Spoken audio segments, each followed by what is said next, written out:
You're listening to Common Sense and Beer, where we talk about the heavy-hitting topics with a beer in hand. I'm your host, Zach. And I'm the co-host, Kyle.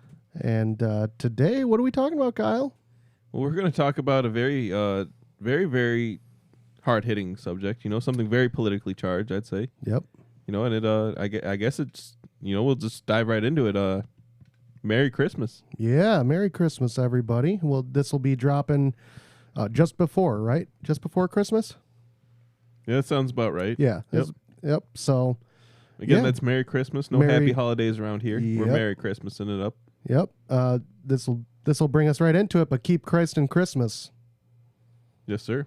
Yeah. You know, I just saw that. I was out working and out kind of rural Wisconsin land there, and I saw some crosses, and it said "Keep Christ in Christmas" on the crosses in their house. I think that's probably a year-round decoration too. I don't think that's just a Christmas time decoration that they put up. No. There's a lot of people out there that'll have that sign up year-round, which rightfully so. Honestly, I think it does. I think it says a lot more than just about the holiday season. You know, it's not about the holiday season necessarily. It's about keeping literally the name of the holiday. The name of the holiday was made because of the reason for the holiday. Yeah, absolutely. Know? And so, and there's so many people out there that want to deny that. Yeah.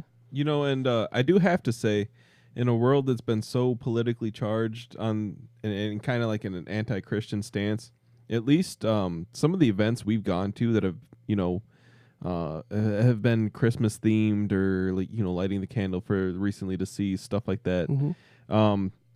The songs they sing have been the more church-based Christmas songs. They've been the more Christian-themed, more godly-themed, Christ-themed songs. So I'm very appreciative of that. I think you have even some testimony to that. Yeah. My daughter had her Christmas sing, and it didn't seem like they shied away from those Christian-based Christmas songs, which I was very happy about. They sang "Little Town of Bethlehem." I think I may be wrong. No, they did. They had a Jewish themed Christmas song, but it was one that was very well known. I don't remember what it is, but they weren't shy to play, to have the kids sing those songs, which I was very grateful for, because you talk about the holidays, that's one thing, people will say happy holidays instead of Merry Christmas, but at the end of the day, acknowledging that there's a reason, again, this is kind of a Hallmark thing, but the reason for the season, acknowledging that there's people out there that may believe, like a Hanukkah, Jewish people in Hanukkah, there's nothing wrong with that, but don't shy away from saying Christmas or singing these very well-known Christmas songs that everyone has grown up to love just because it's a Christian song, Was this school? Was this school thing at? Sorry, was it at the school? Or yes. Was it? Yeah, it was at the school. Okay. So a public school. It was a public school. I'd say that's a big win in today's culture climate. That's a 100%. Cool thing to see. I was very happy to see that. And then one really other cool thing, it doesn't really tie into what we're going to be talking about, but I will commend them on, they had I don't know if you guys remember, but here just not too long ago, a young child was with another young child that got a hold of a gun and ended up fatally shooting Oh yeah, the other kid. I know the mom. Yeah. Really? I went to school with her. Oh wow. So they actually had an in honor of part of the show, or of the sing, and it was really cool. They did it very tastefully. They did it very well. Nothing was politicized. Nothing was, obviously with something like that where the kid got shot by another kid, it was an accident, but kid got shot by another kid. It wasn't overly politicized. It very well could have been. So the details that I know, it is not an accident. Okay. So. Either way, they did it very tastefully. It was in memory of him. They talked about how he was, a very bright kid, liked to make people laugh and all that. And they did very well with that. And I was very relieved to see that they didn't politicize it. So that was good. That was a win for sure. Good to see. Yeah, and I it's stuff like that. We've talked about in other episodes where, there's so many things out there that the schools want to push for an agenda, and it's really relieving to see that something like that, where a lot of people are coming to the school to see, they're not pushing that down everybody's throats. So yeah, on the opposite spectrum of the good side of the coin, my local librarians, put out there that like they're telling they can't do Christmas, they can't do certain decorations. She's got some out, and she's like, well, instead of calling these Christmas trees, I have to call them, whatever. What do they call them now? Holiday trees. Holiday or something? trees. Yeah, probably. Yeah, something dumb. And she was really proud of this one section she has, but it's like, she confided, she's like, man, it's almost depressing. Like, I don't want to decorate at my own home because of this. And it's like, that sucks. that demoralization. It's like the people that are ruining Christmas need to get bent, man. Cause it's Christmas. It's not the holiday season. You can call it a holiday season, but it's because it's Christmas. What would you just out of curiosity, Kyle, what would you say? I think I know what I would say, but what would you say to an atheist who doesn't believe in God? What would you say to them, or what would you say to them when they say, well, I don't celebrate Christmas the way Christians intended it to be, but I still get presents for my kids and all that. How would you talk to them about that? How would you ask them why they, I'll just end there. What's your take on that? I mean, they're still practicing the traditions that we all practice as Americans, but I mean there's no like true Christian connection to the giving to the Santa Claus connection. That's right. not that's the German tale, and it's just a folk tale that's been handed down, and there's a lot of German migrants that came to America in the first place. It's like Norse, like Scandinavian type stuff. But there's like a Dutch tale too. Like there's all these spin-offs of it. A lot, yeah. So it's spread like wildfire, and it's it's a good tradition, and it's something to commemorate Christ. It was like a multiplier, in like addition to, because it was such a commemorative time. But it's like my wife actually did try to put that into tradition of not doing the Santa Claus gifts and actually doing more of a just celebrating Jesus, and it would be basically like a couple gifts. It would be like gifts from us to them, but it would be like a hand. What do kids expect nowadays? Like 5 to 10 presents, some number in between there. Yeah, I'd more. I mean, there's a lot of kids out there that expect way more, and it's going to vary from what their friends think is popular to Jordans and high tech, Apple Apple Watches or whatever, iPhones. Curiously, you guys said 5 to 10 presents. How many presents did you guys get like growing up? I got several. My parents did very. They would tell you that they were fiscally very irresponsible this time of year. Unfortunately, that's kind of a trait that's trickled down to me. But no, we got a lot. We really got a lot, and it was important to my parents that we had a good Christmas because they wanted us to have that magic. And I think, well, I'll let you answer before I go into my next. Oh, I was just gonna say, I probably got maybe 1 to 2 big gifts, and then a couple smaller gifts scattered out. I think it got less as I got older. It was more as I was younger, but they were also like, you were happier with little things as a younger kid. Yeah, that's so fair. It was like a lot of little things made you happier. And then like the older you get, I think it's the expectation thing, and I'm seeing that with my own kids now. So it's probably I copy what I probably received or try to. Well, and here's the thing too, and I'm noticing this while as my kids grow up too, is the stuff that they want is more expensive. Yeah. And so you're not getting as much. You're not going to get as much at the price points of the stuff that you're asking for. With the expensive stuff, do you put that in the from Santa stuff, or like just the cheaper stuff is from Santa? No, Santa brings like a big gift from us. Yeah. The reason I ask is because like some households can't do it. So like, the kids that still believe in Santa. Sorry. The kids that believe in Santa because Santa's real. Right. So like not every Santa is equal, right? So someone gets a extravagant gift, right? And he goes to school and boasts about it, right? I got this for Christmas from Santa. And then the other kid who unfortunately is down on hard times got a pair of socks from Santa. Some socks. Yeah. Now he's like, oh, Santa hates me. Yeah. Right. Like homie just got a PS3, like that is well, that was back in the day. Would it be a PS5 now? Yeah.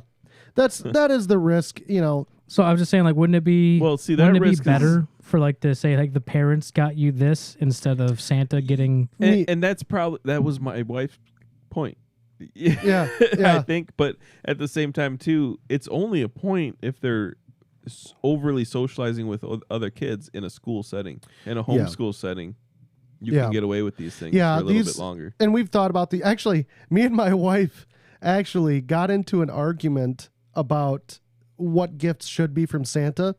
And she, at one point, we both said, well, why does Santa get all the credit? I'm buying all of it, But it's an interesting, the whole Santa Claus thing. Actually, this is something that I never really have talked about a lot. But the whole Santa Claus thing, it's a tradition that me and my wife do. My parents did it. And there's a lot of people. Our pastor, for instance, he doesn't have kids, but if he did, he adamantly says that Santa Claus would not be a thing in their household. And now I can understand it. I get that kids should know the reason for the season, but I don't necessarily think that it needs to be that needs to be the most important. That they know what Christmas is about, which is Jesus being born. Yeah. But at the same time, there's no reason the two can't coexist. Yes, and Santa Claus teaches kids something a little bit differently. If the parent does it right, Santa Claus teaches them something that is really good for kids. And one, it's accountability. You know, we've taught, how many times have we said that word on this podcast? But if you do something bad, good. And people say, oh, well, it's just a trick to get them to act right. Yeah, well, at the same time though, you're talking about a person, imaginary person who does things because he wants the kids to be happy. You know what I mean? Instilling integrity at a young age. Yes. That's exactly it. And Santa's not imaginary. And you're teaching your kids that, to give with a giving heart. There's one thing that I have my kids do, because obviously they don't have jobs. They can't pay for anything on their own. They can't save their allowances worth any. I mean, the first time they see candy, they pull out the $2 to buy the candy, Oh yeah. they got from their chores. And we're working on that with them. That's definitely something that we want to instill in them as, fiscal responsibility. But, right now when they come with time though. Yeah. Well, those $2 can't go nearly as far as before, true, right? True. Because $2 back when I got that allowance, I bought so much candy. Oh yeah. Now you can't even get a Snickers bar. Right. No. Yeah, and so one of the things that we like doing with our kids to kind of instill that thought of giving from your heart, not with your pocketbook, is we take them to Dollar General, or I'm sorry, not even Dollar General, Dollar Tree, where everything's $1.25 now. So the $1.25 tree. Yeah. But we take them, we've done this for every year that they could actually comprehend what we're doing. And we'll take them, they get to buy at least one or two things for every person in our family that we're going to be having a Christmas get together with. And what that does is that we've seen it. They are able to actually pick something out that's meaningful for the person that they're getting the gift for, rather than having to spend, $100 on an item. And, I think we've all had that where we open a gift and we're like, oh my gosh, why did you spend so much money on this? Whereas you get a gift that's really meaningful, it doesn't matter the price. Yeah. Some I will say the best gifts I've ever gotten were meaningful ones that probably didn't cost very much at all. And so we instill that in them and they love it. They absolutely love it. They could care less when they're giving out those gifts, they could care less what gifts they're getting back. They are so excited to have the people open those gifts that they picked out. And I'll give you an example. We just did a Christmas get together with my dad who was in town. She got my sister-in-law a coloring, an adult coloring book with some markers.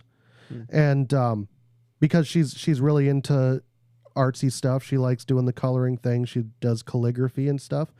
And so my sister-in-law was almost in tears. They loved giving those gifts. Yeah. I think that's one, again, the whole Santa thing gives kids a way of thinking about Christmas that is not all about them. You know what I mean? Sure.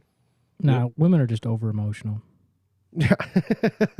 Well, that's true. That might be, but at the same time, it's I don't mind if my daughters are over emotional when they're giving from their heart and not just from their pocketbook. Yeah, and I kind of see that with my kids too. It's like they are excited to be on the giving end instead of the receiving end for these things. Yeah.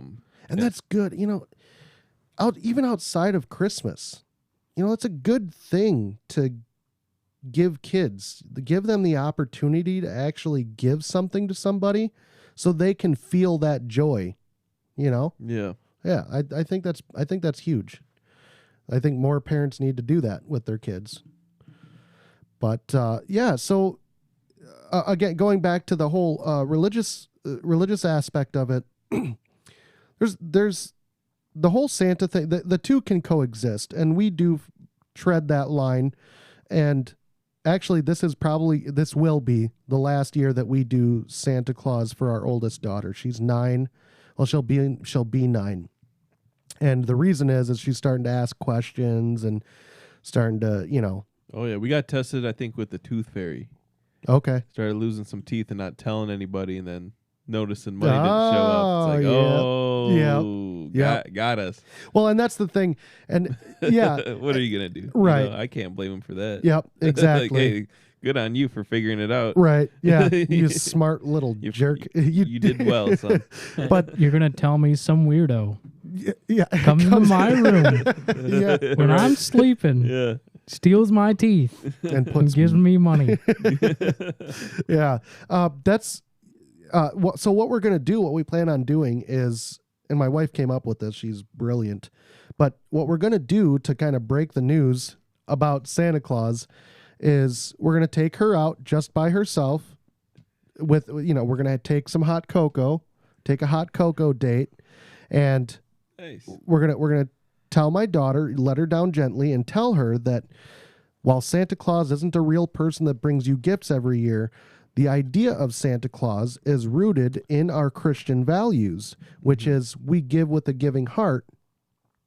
Even outside of Christmas, we give with a giving heart. Yeah. And that's how we want to break it to her. And then she's also old enough. She is old enough now to understand exactly what Christmas is about, and we can actually explain all of the nuances of it to her. So that's what we're gonna do with the whole Santa Claus thing, and she'll be able to have that magic as well with our younger daughter, because we're not going to tell my younger daughter yet. So she'll be able to be a part of the magic and all of that we give for the younger daughter. As long as she doesn't ruin it for her.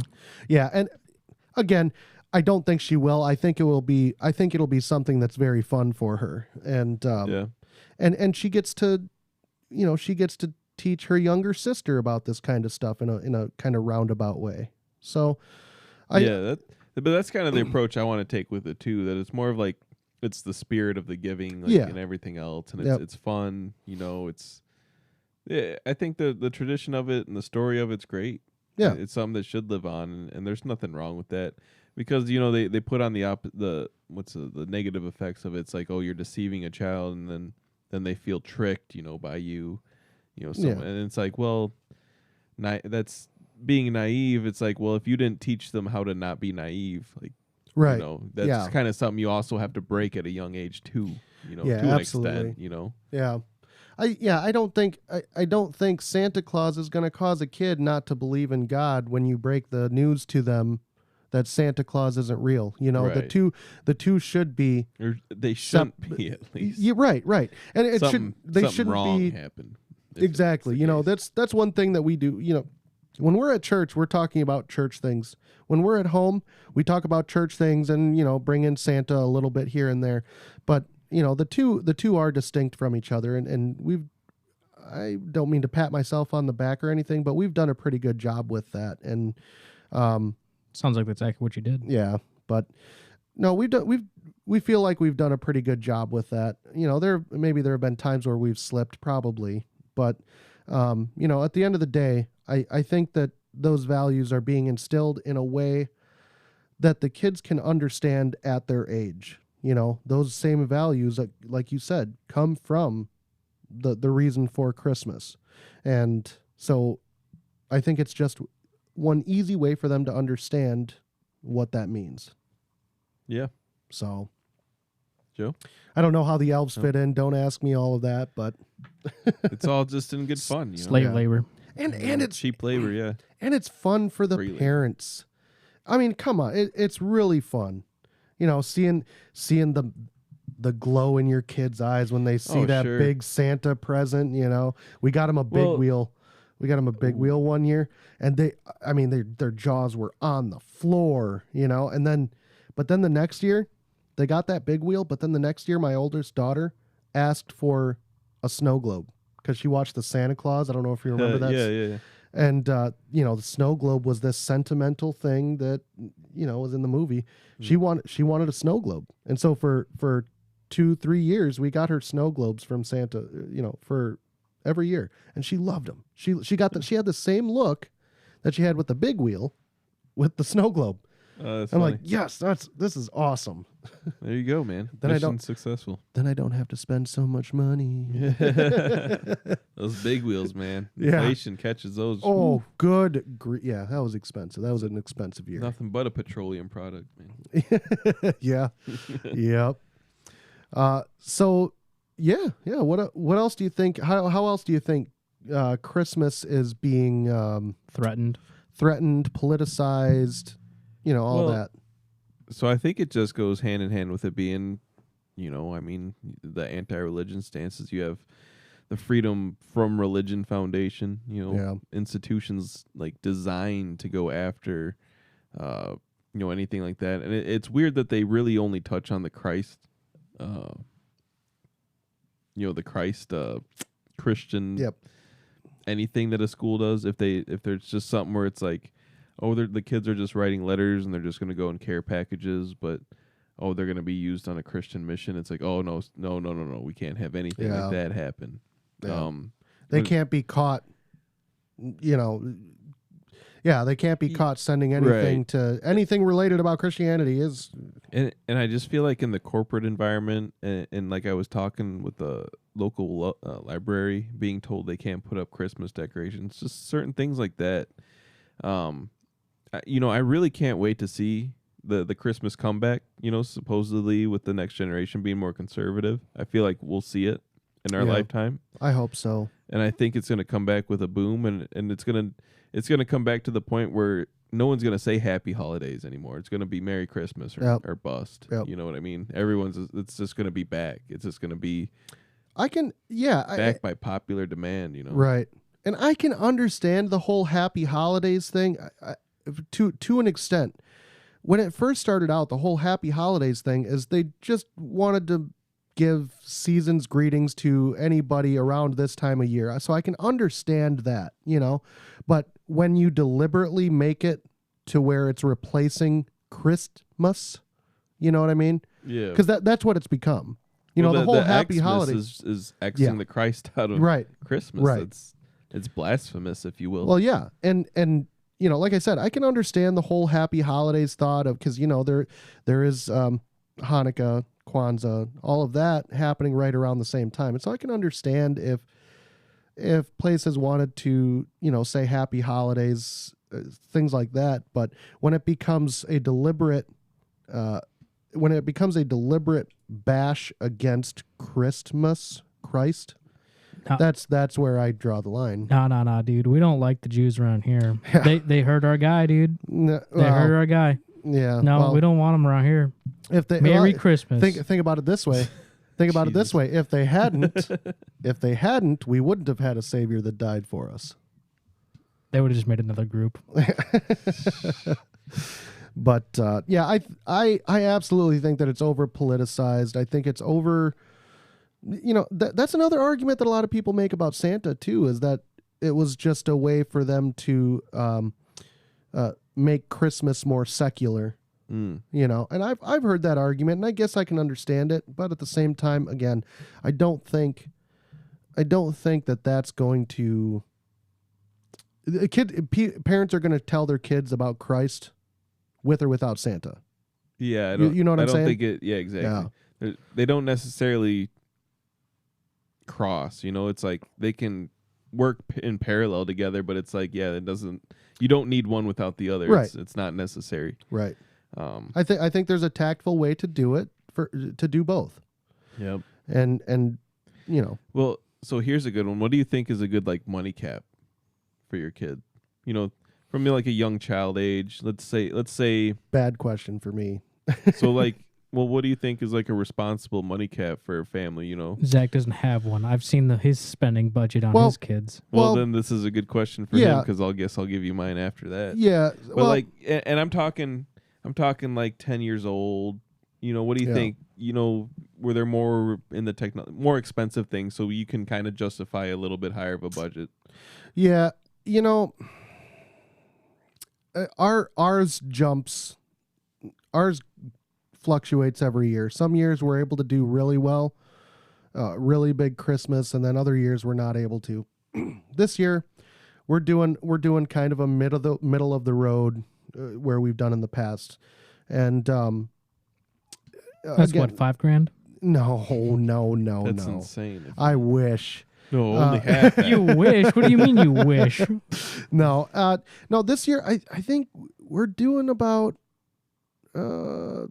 We do this thing where we come up with a budget, and then we blow it out of the water because we see everything on the shelves. Oh, they'd like this. Oh, they'd love this. So what's your number then? Our number this year, we are pretty much done shopping unless we see something crazy, but we're at around 300 for each kid, 350 for each kid. Oh, for each kid. Yeah, for each kid. Okay. Each kid, but then also add another 200 on top of that for each kid. He's like, we're going to get to about $1,000. He's currently lying. No.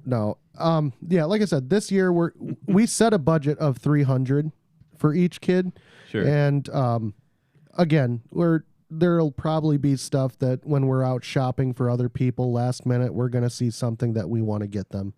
It's those Bidenomic numbers. Yeah. Well, and that's why I say sense to someone. Yeah. Well, and that's why I said that this year is going to be middle of the road, because we're looking at prices of stuff and we're just like, there's no way we can afford this stuff. We want to make, we're talking about, usually we try to have, you talked about a number of gifts under the tree. Mm-hmm. Usually we try to maximize that number because we want them to come out in the morning and see all of the presents under the tree for them and everything. So we want that moment to be magical. This year, we're actually finding that, what we're going to do is split some of these gifts up, because some of the gifts are like sets of stuff. We're actually going to split some of them up so we can actually make it look like it's more gifts, because things are so expensive. There's not as many gifts going under the tree this year. Oh, I see. And, again, I think people look at that kind of thing and think, oh, well, you're just teaching them the monetary stuff. But at the same time, it also, we stress to them that just because that there's a lot of presents doesn't mean that, one, you deserved them, because you were naughty at different parts of the year, but you don't have to have a ton of presents to actually enjoy what they are. Yeah. You know, and we stress that to them, but we just like, call it selfish, maybe it is, but we like seeing their faces light up on Christmas morning. I think every parent does. No, I definitely like that approach too. Yeah. I spoil my kids. Yeah. We've dropped about 400, I think, but I'd say if you have, per kid, I'd say there's no reason, 200 per child if you can afford that. Yeah. That should give, yes. Yeah, you're absolutely right. Obviously, some households are able to do a little bit more. You know? I mean, there's nothing, if you can do more, whatever, but yeah, I think that's a good number. Yeah. Good average. Because I mean, you shop throughout the year too. I don't. Well, you should. I should. I don't. Because all these, like a lot of the toys and stuff, you'll notice you can buy like the same toy around Christmas time, and it's like, just for instance, like an $80 toy, but like after Christmas time, within a couple months after Christmas time, the holidays die down and all those clearance sales hit. Yep. These toys hit like rock bottom prices where they're like on the shelves for like $10. Yep. And then guess what happens next year? That same damn toy is right back up to $60. Yeah. I mean, it is what it is. Yep. These things happen. So I mean, if you're a smart consumer, you can do it really smart. There's a way to do these things without making tons of money. Right. Yeah. That's one thing that me and my wife definitely need to work on. And if we're going to want to give our kids these magical Christmases like we're talking about, we should be shopping throughout the year, because I'll tell you, the last few years, all of this, paying for it in the same month, most times in the same week, because we'll have to pawn the kids off on our parents or something so we can actually go shop for them. We save a lot of our shopping. 2 days ago, I went and shopped for everything for my kids for the most part. Yeah. It's crazy. But we still have our like stockings and whatnot to do, and that comes up about that'll be happening this week coming up here. Yeah. Christmas is coming. Mm-hmm. So yeah, I mean, it's a rush to the finish at the end there, but I don't know. I don't mind it, because you kind of get that enjoyment too with the wife. You get to go out on the date and get your coffee from Starbucks and go throughout the store. And you get the time. Yeah, we don't do Starbucks around here. That happy holiday crap. What are you doing, dude? Yeah. Oh, I go in and wish them a Merry Christmas. Oh yeah. I'm a Merry Christmas warrior there, Joe. Even if, like I said, I can understand some of the happy holidays stuff, but that doesn't stop me from saying Merry Christmas. If someone says Happy Holidays to me, and even if I can or can't tell that they're saying it in a certain way, I always say Merry Christmas. Oh yeah, always say, because it's part of one of the holidays that you're wishing me happy. It's my default, man. Yeah, that's it. Yeah. So, what about you, Joe? Are you a happy holidays kind of guy? Happy holidays guy. I don't normally say happy anything, so. What about Merry something? Nope, I'll say it. Nothing. It's just another day, more or less. Wow.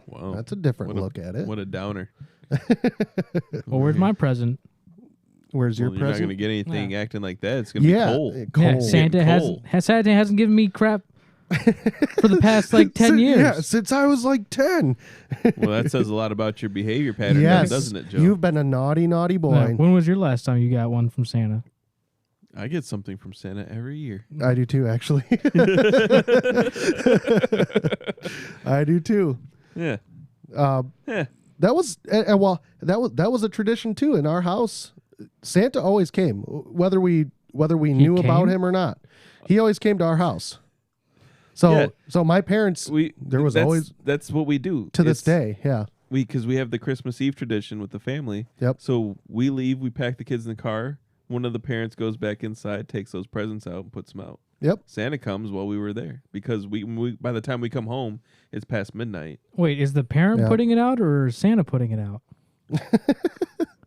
Let it go. Well, You're the parent me comes there. here. We don't have a chimney, so the parent needs to be there to receive the gift from Santa. Oh, is it like there it's you an go. Amazon we shipping don't have box? a Ring doorbell, so you can't trust trust the streets. You know how it goes. Crime on Christmas night. Yep.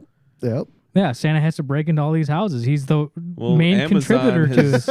Amazon has completely destroyed his shipping routes. Yeah, this just in: Santa pop for B&E. Yeah, what 8.6 billion houses.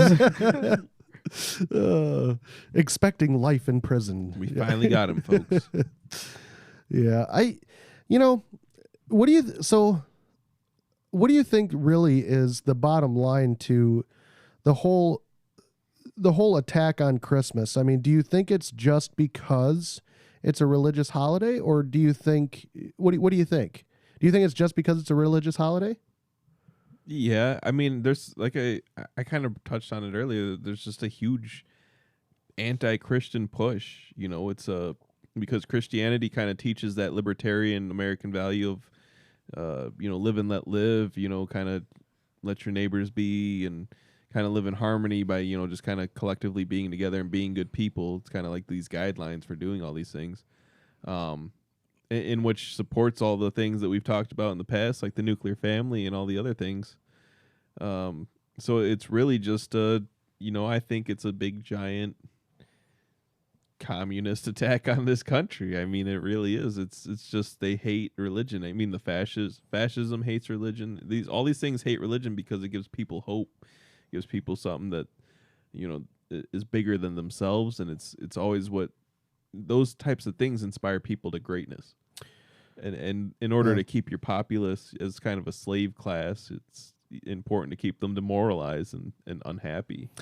Well, and I could see someone saying that, like, I guess I'll ask a question. So what do you think? We obviously have talked about America being founded on Christian principles and things like that. And at one point, pretty much everyone went to church. That's when a lot of times that was when a lot of people socialized, was at church. Yeah. They were at the church. Yeah, and we they talked socialized. about that with the coffee and donuts. Yeah.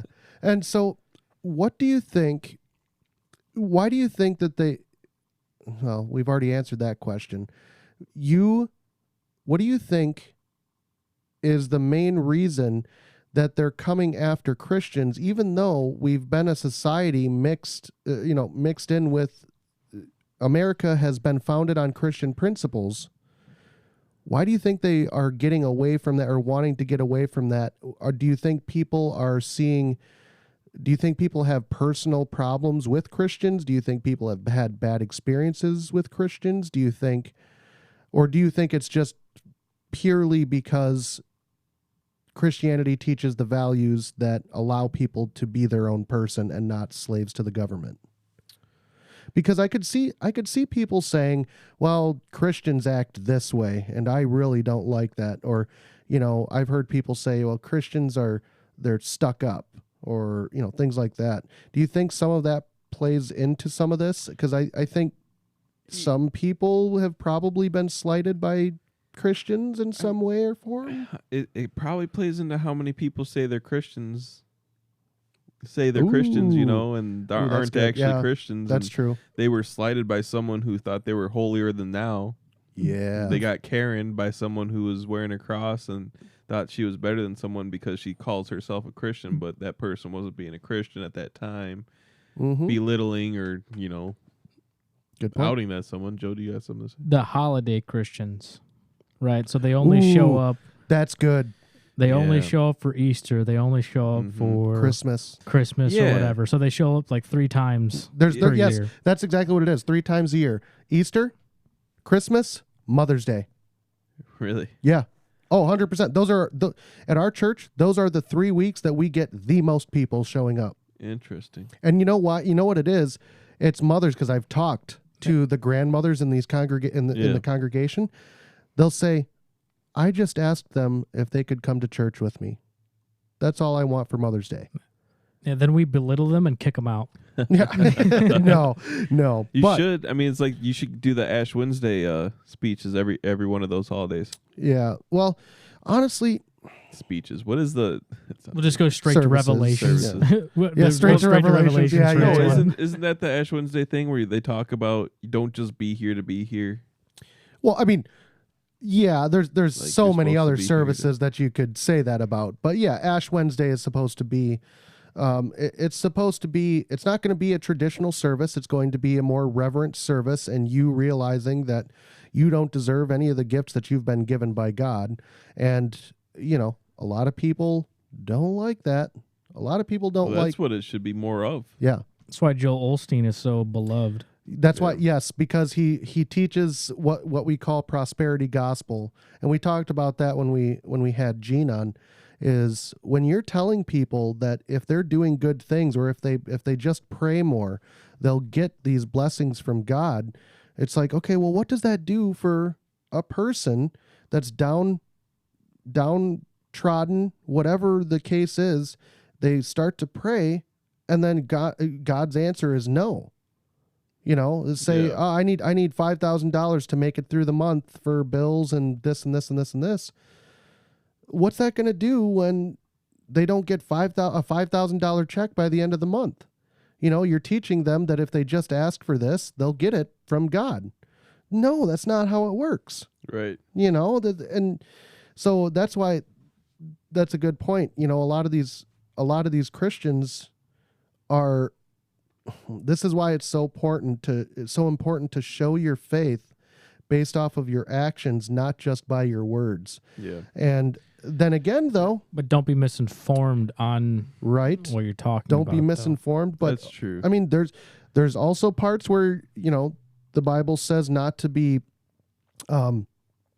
openly praying just to kind of boast about it either. Right. You know, you shouldn't be going to a cafeteria and saying, you know, everybody quiet, let me pray, just because you want the attention for it. Yeah.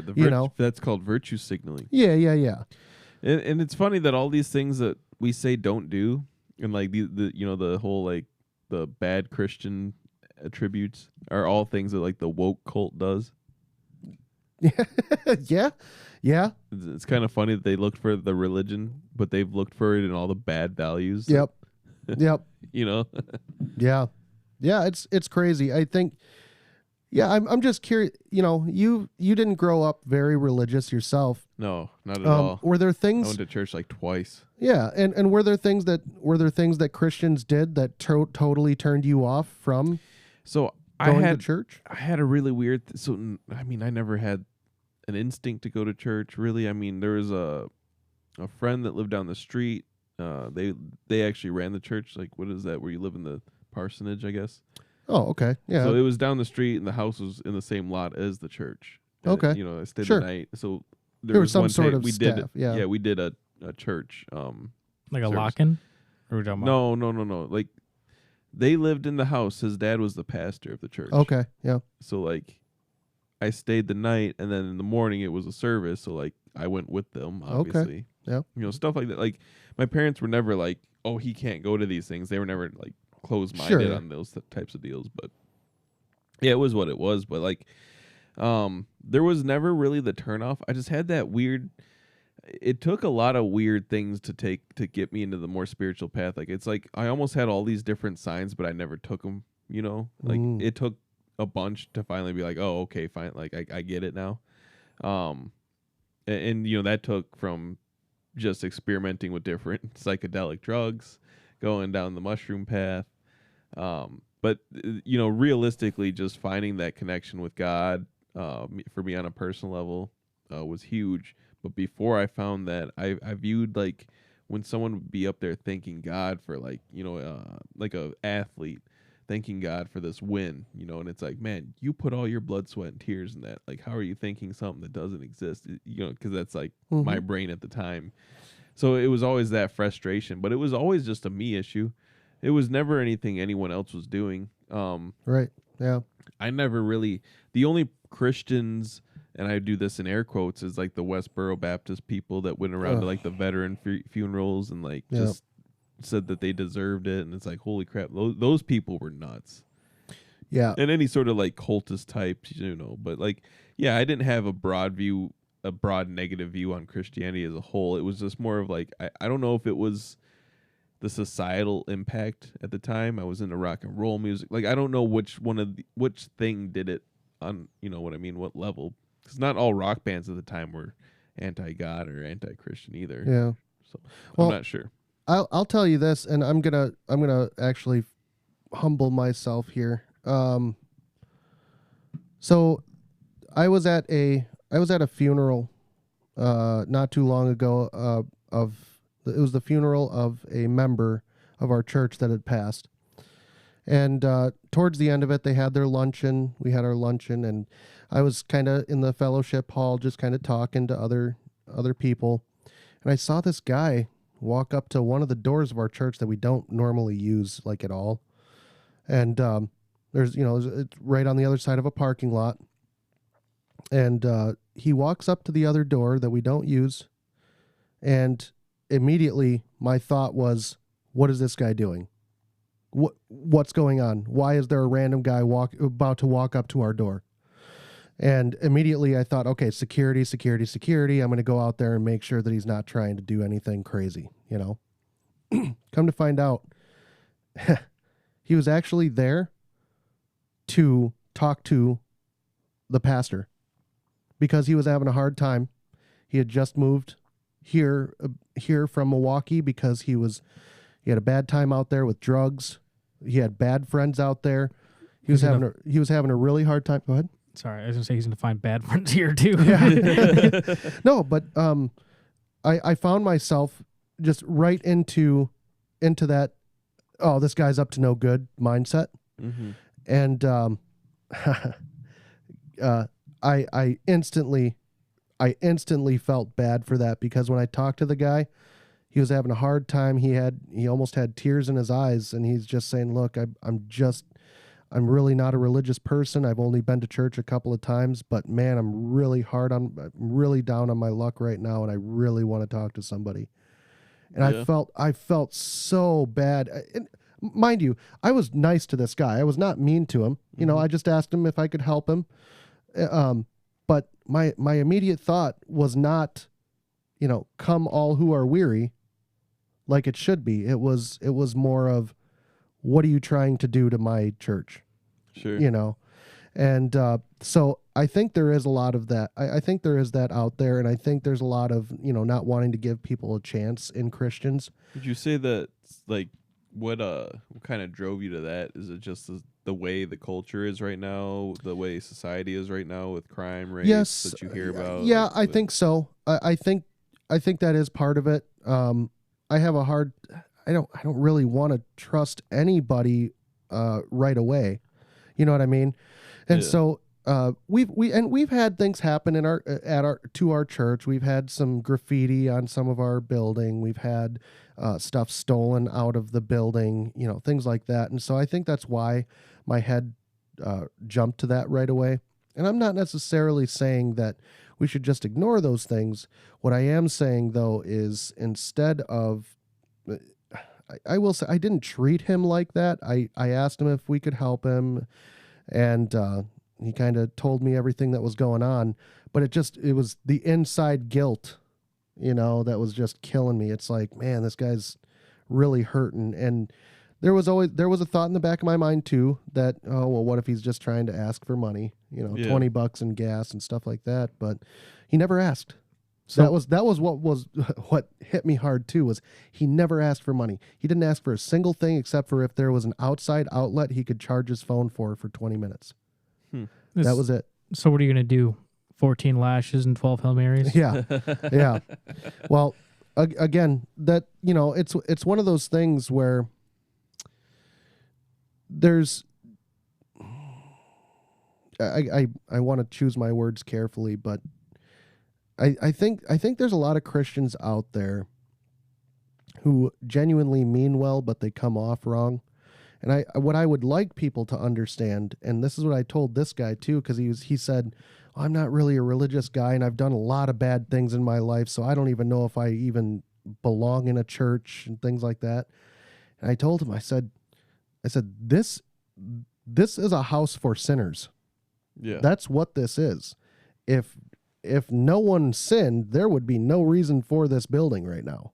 Right. And so good. This is why this building exists. And that's what I would like people, people are so quick to judge Christians on their mistakes and their hypocrisy and all of that.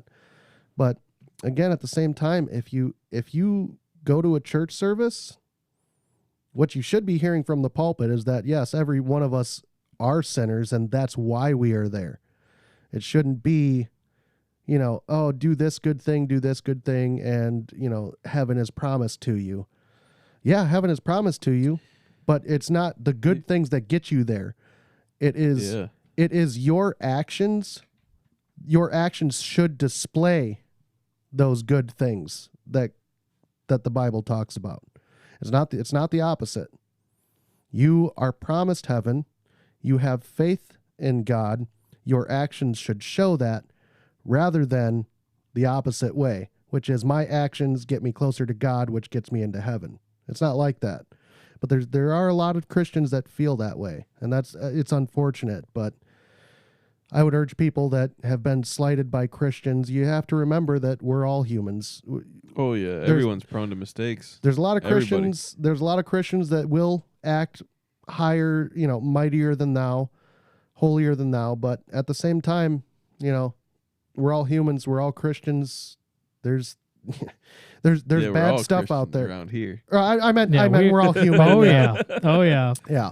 We just went straight authoritarianism. This is the beer now. part of the podcast. Yep.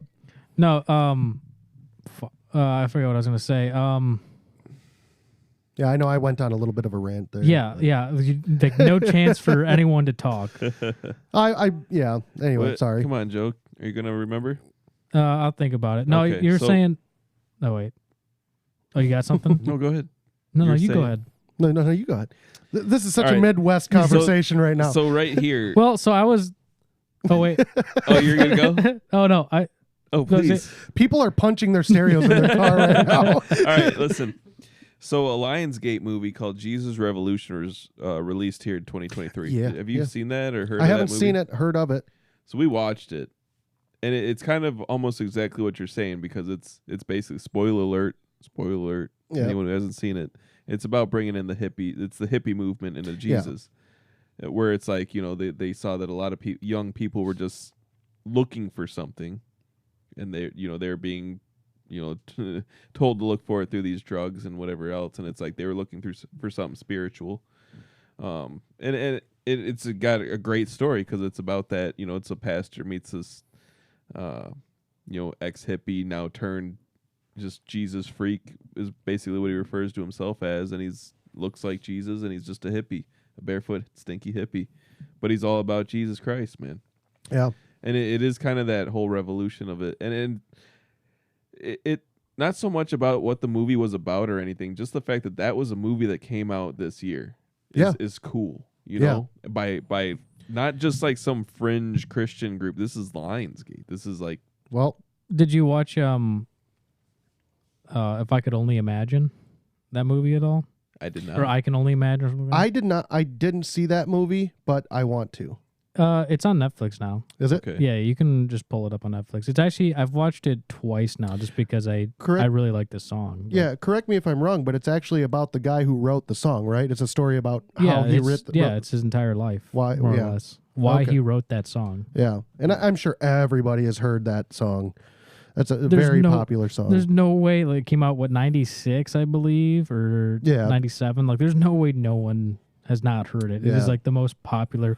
Well, it hit all of the charts when it first debuted. Like, it hit Christian, hip-hop, rock. It hit all the charts. It was all on all of them. Yeah. And like, if you ever go back and listen to Creed. Oh, yeah. Creed bangs, man. Oh, yeah. Creed hits. Yep. It's Some one of of those those songs are just like, they just get you. Some would say it has the F word. It Fs, It Fs. Dude, I've listened to some Creed and With it just came out of a arms Creed wide song. open. Yeah, man, I'm telling you, with some tears in my eyes. Oh, I'm yeah. telling you. They get you in the feels. So you talked about the movie, what was it called? Jesus Revolution? Yes, sir. So that was Lionsgate, but I'll do you one better. These religious movies are actually becoming much more popular right now. If you can look up Angel Films.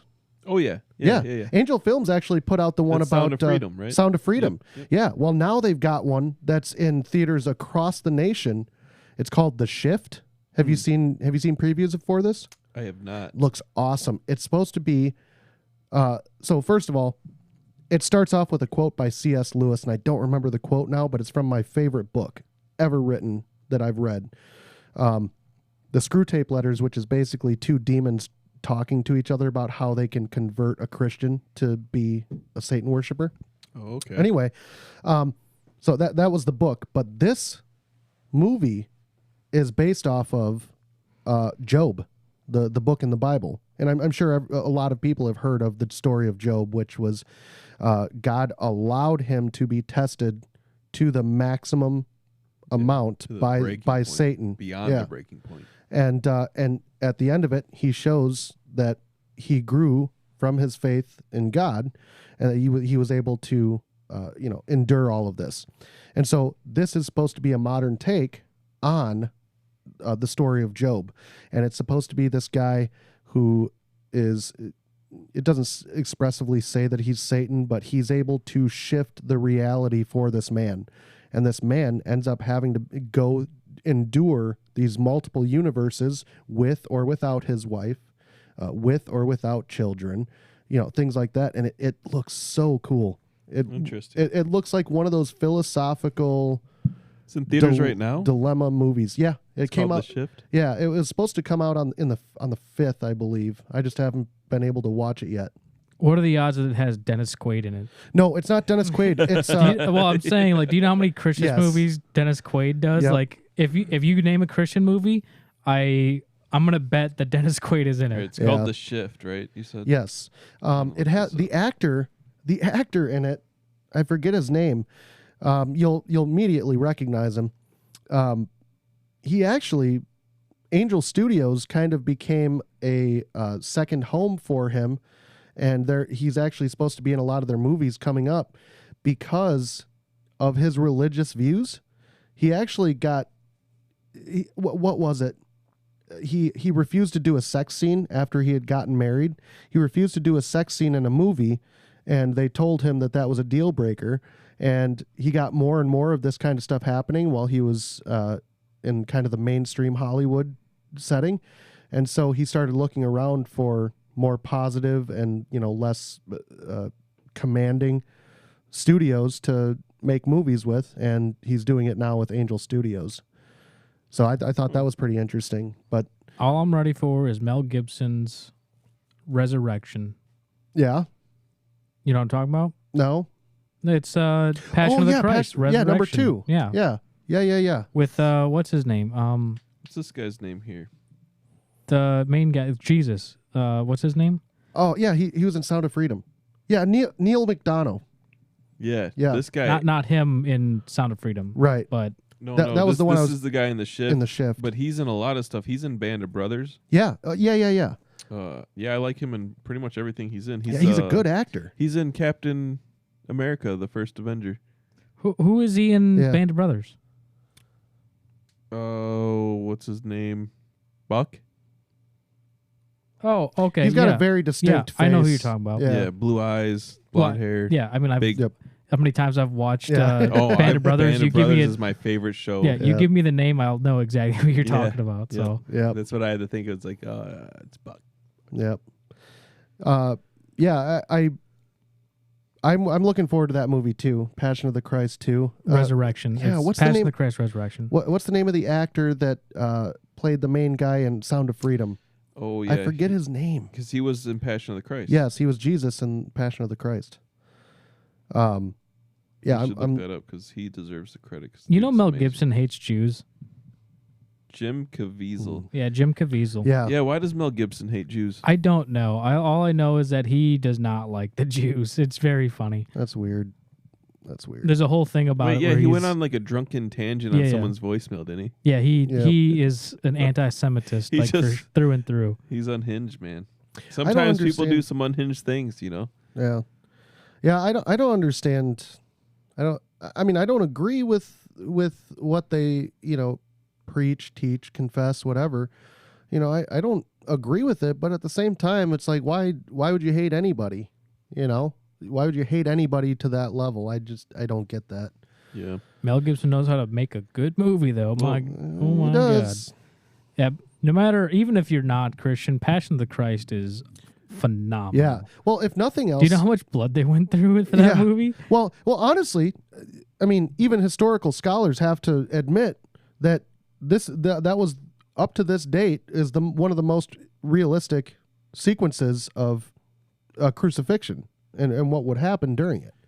Yeah. So, And Jim Caviezel actually carried that thing the entire way. yeah, the cross Yeah. when he's carrying the cross, yeah, I think he That demanded guy's an it. amazing Yeah. actor. Well, Jim Caviezel is, I always forget his name, but yeah, phenomenal actor. He is like totally legit. Yeah. Oh yeah.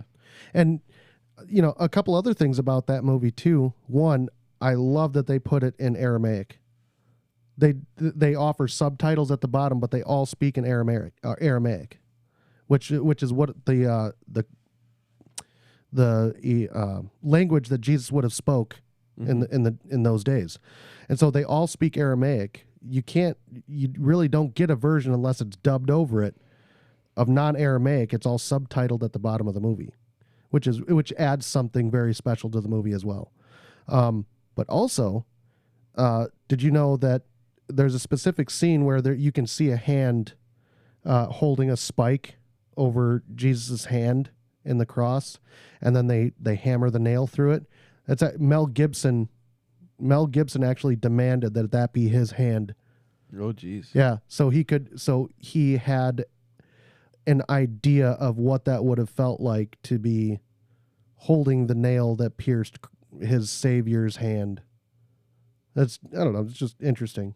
It's pretty deep, Mel Gibson. Yeah, it is. And then he got drunk and hated on the Yeah, Jews. yeah, exactly. And that's probably what did it. He was like, oh, those He's those like, oh, that Jews! felt horrible. Yeah. He goes, Oh, how I could can't they have done believe that? I can't believe those Jews would do such Yeah, a thing. how How could they have done that? Yeah, Yeah. Oh my God. Even though it was a very Roman thing to crucify, how dare the Jews do that? yeah, exactly. Yeah, yep. You know, speaking of Roman, glad you brought that up. How often do you think of the Roman Empire? Every day. Yeah. Do you think there's a moment where it's not on my mind? Exactly, right? What? You're a man. What? What are you talking about, dude? So anyways, guys, we're being conquered. By Rome? One of the finalist flags for the state of Minnesota, they're going to do a flag redesign. And it is literally the flag of the area that Ilhan Omar's from in Somalia or wherever. It's like it's the same colors and the same stripes and the same star. They're changing the state flag, Yes. supposedly? Supposedly. If it passes, that is. Well, one of the finalists for the design is this Somalian flag. Why are thing. we, sorry, to interrupt, but why are we even changing it in the first place? I don't know. Good question. Yeah, It's a great question. But it's probably because they want to conquer us from the inside Well, I feel and like declare it. They're starting arguably to- they yeah. already have. Yeah. Well, they want to shove it in our faces.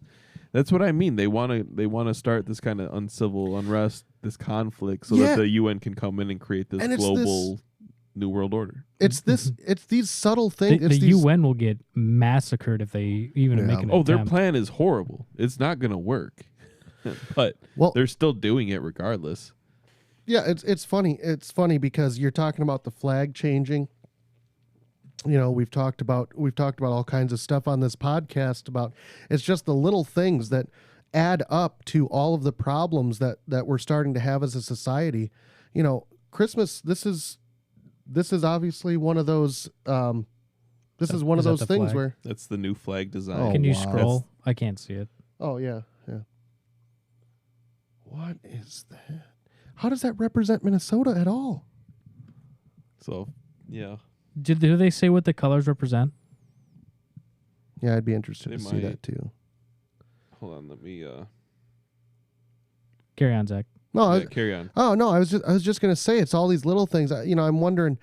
We chose a topic that is to some is such a small aspect of this, but at the same time, it's all of these small things added together. Like you said, it's the small things that they can put dissent amongst the ranks. Putting all of these differences of opinion in everyone's face. About Christmas or Merry Christmas or Happy Holidays. It's all these things that they can do that lead to a bigger picture. And they're doing a lot of this stuff is happening purposely. Well, think about it this way: like they're driving a wedge, right? They want if we're talking about it in this scenario in which they're trying to take over, right? They are trying to divide us as much as possible, Right. to the point that if there was a civil war or a hostile takeover, that we are all at odds with each other, that we no longer want to help each other. Yeah. So What does that say? I so this I is, agree. I have the state of Somalia, the Puntland state of Somalia pulled up. See that? Oh, yeah. Look at that So flag. it's blue, white, green with a white star in the middle of the blue stripe on the top. Yeah. But Right?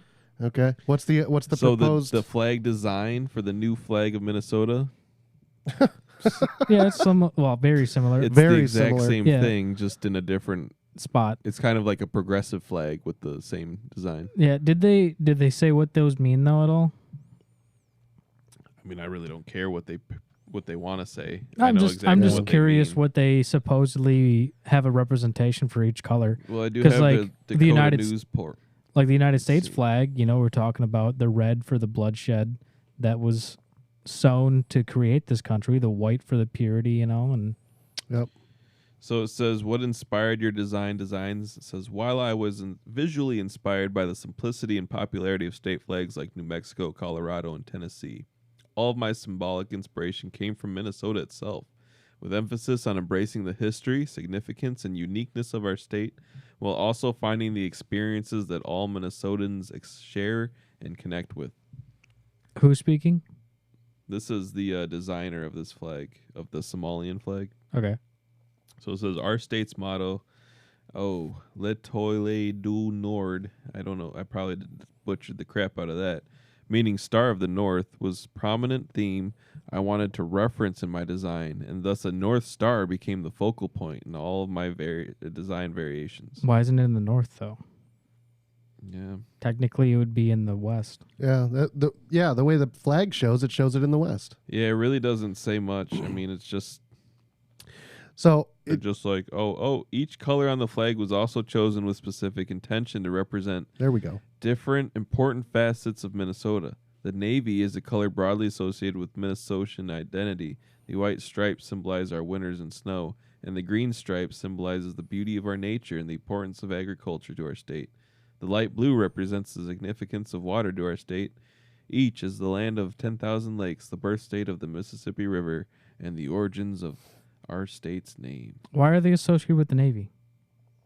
No, that was the color, navy blue. Oh. That's Yeah. Oh, I thought they were color. saying they were associated with the Navy. No. I was like, that's not Yeah. true at all. What are you talking about? Yeah, I mean, don't know, man. Say what you will, but I see what I see. yeah, I'm not gonna you I'm gonna can't. believe my lying eyes on this one. Yeah, They're taking our land. you can't. In our state. Yeah, you can't deny the similarity between those two. I mean, they look almost exactly alike, with just one having the star on the left-hand side with some navy blue. That's We should crazy. go spread the Christmas cheer there. Yeah. We should go set up some caroling groups around Minnesota. What, Right. Ted Kaczynski style? No, No. like going door to door and singing. Killdozer style? No, like going door to door and singing nice, jolly Christmas carols, holding candles. I mean, I like Killdozer. He wasn't wrong. Killdozer did nothing wrong. I have no idea who Killdozer Of is. course you don't. You We uncultured expect swine. nothing Wow. less. Yeah. Yeah, I really don't. But Killdozer is a man who was upset with the government, the local government, like city government, became radicalized. He welded himself inside a bulldozer Oh yeah, I did see this. Yeah. Okay, and attacked Yep. city buildings and stuff. got it. Went Yeah, on a very large rampage until he got shot in the head. yeah. I didn't know he had a name like that. That's all right. But yeah, I get it. I get it now. It's a, bringing up Killdozer and bringing up Minnesota and what they're trying to do. It's the thought of like, how far do you think you can push an American until his breaking point? Because Right. Killdozer was pushed to his breaking point, and look what he did. and now you say, what would happen when you do that to millions and millions of Americans? Yeah. You're pushing them to their extents. Yeah, and just to make clear, you're not necessarily condoning that anybody go out and kill people just because they're upset with them. If it's the government, yes. Okay. No, I get what you're saying. I get what you're saying, that when people are pushed to a point, then they do something that is drastic. They tend to push back. Right. Well, yeah. I mean, look at jihadists. Yeah. I mean, these people get pushed into a position where they're literally willing to blow themselves up to harm others, but they're promised all these things because they're weak-minded. And well, we also didn't exactly do a good show of faith for them when we were in their country for a while. No, I mean, we've completely decimated those people. Yeah. So I get it. Yeah. I mean, I get where they're coming from. I get why they'd be angry. Just like I get why some little bit to an extent Palestine, which I'm going to add was never a country, never has been a country. Right. Would be angry at Israel because they've always been at odds. But the amount of indoctrination that they do to their children, which is like, well, Israel, Jew bad, Israel bad. The indoctrination of like wanting to kill Jews is so deep in their culture. Yeah, I mean, they deny the Holocaust even happened, and it's crazy. Well, it didn't. Well, I mean, it did. Jeez. So I mean, I think we can all agree that all of these little things, they all add up to something that the government is, some might call a conspiracy, but we can kind of add all of this together and say, this is why things in this country are becoming the way they are, because taking things like Christ out of Christmas, taking religion out of basically anything that they can, all of these things have kind of led up to the world that we are in now. And Christmas is just one of those things. I mean, I think in general, Christmas, whether you're religious or not, it's genuinely a happy time of year. Everyone wants to be happy, or everyone is generally happy. They get to see family, they get to see friends, they get to, there's kind of a stigma and expectation. Generally okay with the snow and the ice. You're like, all right, this is fine for Christmas, but Christmas, that's the day 26th, 26th, absolutely not done for. It's like, and so I think there's ice. and I think there, it's a positive time of the year, and I think there's a lot of people out there that don't want that positivity out there. Again, this is just me being this kind of running on the cynical train out there, but there's got to be those people that hate seeing other people happy because they want other people to be like them miserable. They want to project that onto the world, and seeing it, not happen in front of them and not be supportive, it screws with them and messes with them. Yeah, it was such a foreign concept when people would say, like when I was in my early to mid 20s, people would say, "Oh, I hate the holidays. I have to go see my family. I have to do all of this." It's like that was such a foreign concept to me. Yeah, it's like why wouldn't you want to see your family? That doesn't make any sense. Same with me is when people are like, "Oh, they're playing Christmas music on the radio." I'm like, "That's like awesome." It's like, aren't you happy? It's about to be Christmas soon. Like, yay! I only want to listen to Christmas music, Christmas Eve and Christmas Day. Yeah, but listen, if you're listening to the radio in 2023 and you're not hooked up to the Bluetooth stereo on your Apple Music or your Spotify music on your phone or some sort they're of service, publicly broadcasting Pandora, some sort of something by now. Yeah. The only places that make you listen to the Christmas music on the radio are like there's certain stations that just do it. Right. And they're local stations. Right. So just listen to something else. Right. But like I hate the complaint. It's like, what do you mean? Like just be happy. It's a good time of year. It's a good time of year to be happy. Yep. I don't hate that Christmas music is played. What I do have a hard time with sometimes is when it's played so early, like in October. It's like I don't think I've heard it played that early. I have. Have you? Oh yeah. 107.3. Oh, Well, wow. there, yeah, almost that, yeah. And I like Christmas. I love this time of year, but man, it's like we're just getting into Halloween here. Yeah. You know what It's I like- hate? What I hate? What's that? The pricks who put up Christmas decorations the day after Halloween. I hate those individuals.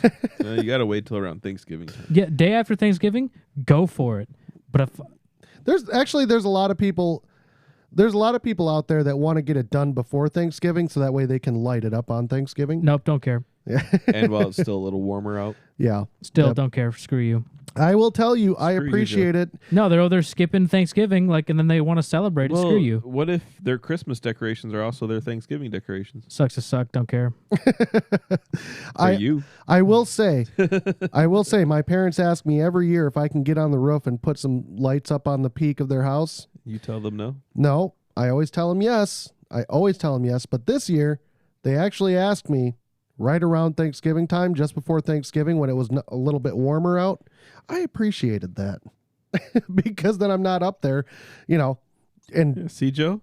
No, 5-degree I weather. said the day after Thanksgiving is totally okay. I mean, I do not Fair want to enough. see them in October, the day after. No, I get that. October is too early for any of this stuff. What I hate is how the stores are so quick to change because they have to be that 3-month schedule or whatever. yeah. Well, So you soon get enough, that weird overlap with the Halloween and you're going to see very soon that they're all going to be prepping for Valentine's Day. oh yeah oh, it's oh yeah 26th. probably already. There's probably Valentine's Day Yeah. stuff already. Pretty probably right. Oh yeah, I know there is. Yeah. 100%. Those Yep. Valentine's Day cards that the kids hand out, you know how much those probably cost right now? They're probably $20 Yeah. for a box of 5.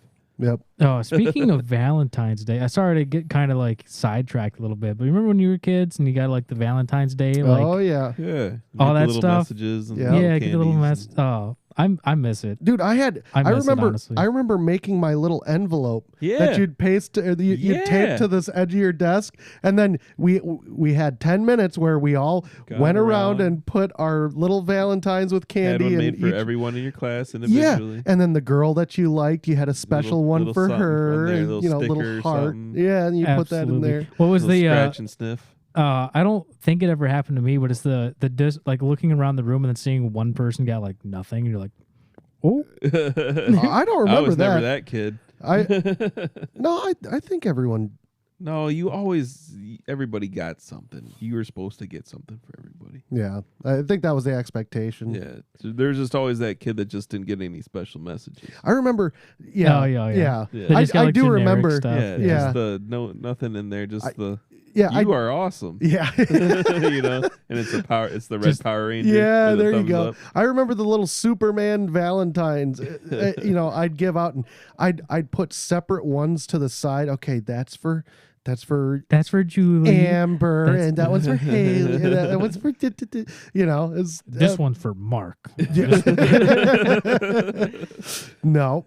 Uh, But yeah, I think that a lot of the things that all of us in this room, I think a lot of the things that we hold as important things in our lives that have kind of shaped us to what we have been or what we are today.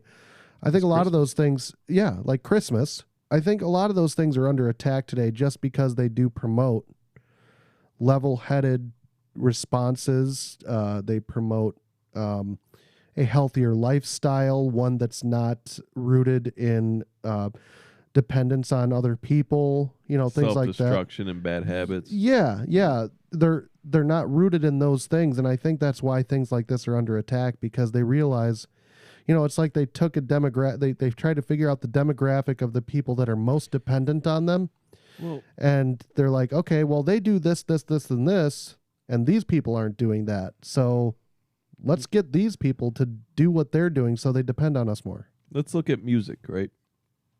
You have down in Scandinavian, you've got the heavy metal, death metal, satanic worshiping Yep. music. Well, they live in this utopia, this great socialism government where everybody's happy, everything's good, and they hate life. Happy with quotations. Right, Well, right. But That they're they, told, the yeah. Swedish, type life isn't that bad.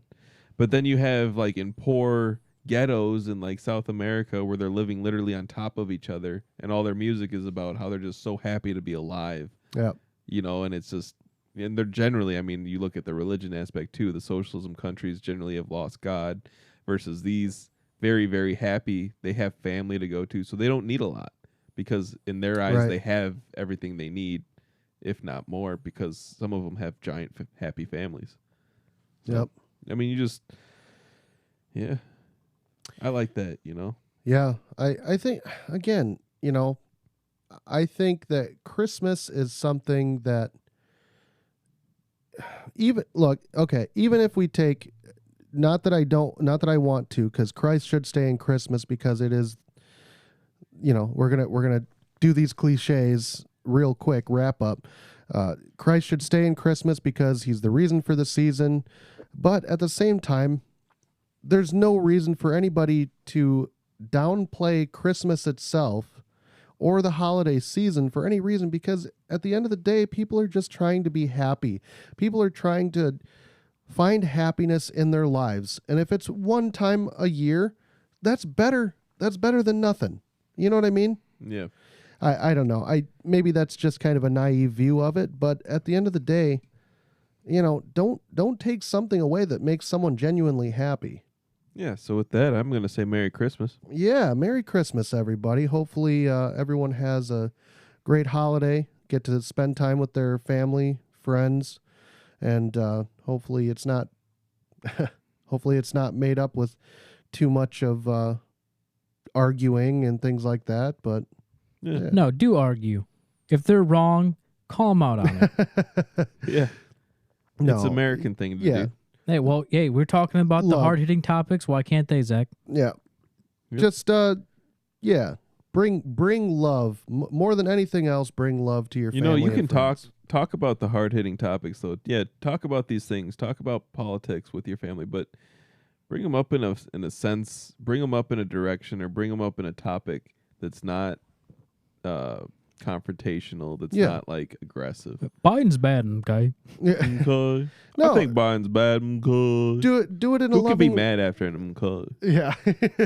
Do it in a loving way. You know, I could. Yeah.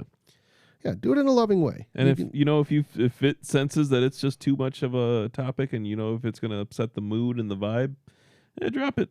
Yeah. Whatever. It is what it is. No, just call him a little pansy. You know, Yeah. like, You know you can do that, but I will talk from experience. It will not go well. Yeah. Yeah. You will upset the Christmas vibe and the Christmas spirits. Yep. So no, absolutely. Joe, Merry Christmas to you, bud. Yeah. Merry Christmas. And what are you drinking? So tonight I chose a very special drink, something different from you, Zach. I'm drinking a Modelo Chelada Mango y Chili. Yeah. It's hard to get down. No, I'm not gonna lie. It's actually pretty tasty. It's I tried to kind of chug it a little bit, but it's the chili gets you. Oh yeah. It gets you. It's a little spicy, but the mango and the chilada effect are very nice. I actually there you very go. much so enjoy it. Yeah. I've got over here. I've got a Shiner. I've got Shiner Bock. Shiner. It's one of those. It's one of those a little bit heavier beers. But yeah, it's good stuff. I really like it. I think this is the first time that I've had it. Have you ever had this one? I have not. Okay. We'll have to Yeah. try it on one of the future ones. Yeah, it's a good one. I don't know if I'd rank it up there with some of the others that we've had, but it's pretty good. It's pretty good. It's a little bit more of a full flavor. Where would you put it next to like a Newcastle or? I would rank it lower than Newcastle. I think. Okay. It's not something that I would jump on if I saw it again. Sure. But if someone had it at a party, other than if the option was this Bud Light, Budweiser, I'd probably pick this. There you go. So Well, you heard it here first. Shiner Bock. So and it looks to be German of some of I'm sure with a name like Shiner Bock, German there's some origin. German origin in there. okay. Shiner Bock's from Texas. Okay. Oh, it's Blowing my mind. Spätzle Brewery. Shiner Bock. Interesting. Nice. But all right. Well, Go ahead. Now we know. Yeah, go ahead and take us out, Kyle. All right. Well, you've listened to a very Christmassy episode of Common Sense and Beer with Kyle and Zach. Of course, we have our lovely producer here, Joe, with us. Yeah, on some thanks of for these coming on. episodes. So thanks for coming on, Joe. And again, we'll see you always. Merry Christmas, everyone.